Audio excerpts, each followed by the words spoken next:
Okay, so hari ni Kak Ellie nak sharekan macam mana kita nak massage butterflies guna fluoroterapi.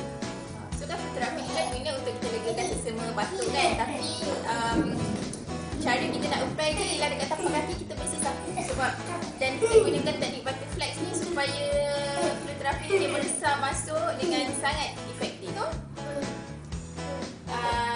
Tapak tangan kan, so kita letakkan beberapa titik. Macam ni, so tangan ni kita pusing 1 kali, 2 kali, 3 kali, pusing tu bagi dia blend kan.